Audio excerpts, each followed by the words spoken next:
आगे बढ़ेंगे, आपको बताएं कि दुनिया भर में आज इंसदादे बदउनवानी का आलमी दिन मनाया जा रहा है। पाकिस्तान में करप्शन के खात्मे के लिए सियासत तो बहुत हुई है, मगर मेगा करप्शन के केसेस और करप्शन का नासूर ख़त्म नहीं किया जा सका है। यही वजह है कि इंडेक्स में पाकिस्तान का आज भी 133वां नंबर है। आगाही और कोशिशों के बावजूद पाकिस्तान से चाय पानी कल्चर ख़त्म होने का नाम नहीं ले रहा।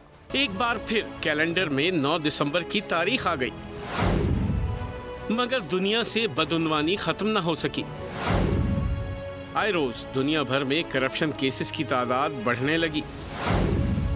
तीसरी दुनिया कहलाए जाने वाले ममालिक में करप्शन केसेस की शरह सबसे ज्यादा रिकॉर्ड की गई। अक़वाम मुत्तहिदा ने इस दिन को मनाने का फैसला अक्टूबर 2003 में किया। इस दिन को आलमगीर सतह पर मनाने का मकसद दुनिया की तवज्जो रिश्वत और करप्शन जैसी बुराई के फैलाव की तरफ मबजूल कराना था। रमसाल अक़वाम मुत्तहिदा की तरफ से इंसदादे करप्शन के आलमी दिन का उन्वान बदउनवानी के खिलाफ नौजवानों के साथ मुत्तहिद होना कल की सालमियत की तश्कील रखा गया है। पाकिस्तान, भारत, श्रीलंका, शाम, इराक, अफ्रीकी ममालिक समेत दीगर तरक्की पजीर ममालिक में सरकारी दफातर से लेकर पब्लिक ट्रांसपोर्ट तक हर इंसान को हर निज़ाम में हर रोज करप्शन का सामना है। इंसदादे बदउनवानी के दिन के मौके पर वज़ीर आज़म ने कहा, बदउनवानी घिनौना चैलेंज है। सदर का अपने पैगाम में कहना था, करप्शन के खिलाफ जंग किसी एक इदारे की कोशिशों से जीतना मुमकिन नहीं, मिलकर काम करना होगा। जबकि वजीर आला मरियम नवाज शरीफ ने भी एंटी करप्शन डे पर पैगाम देते हुए कहा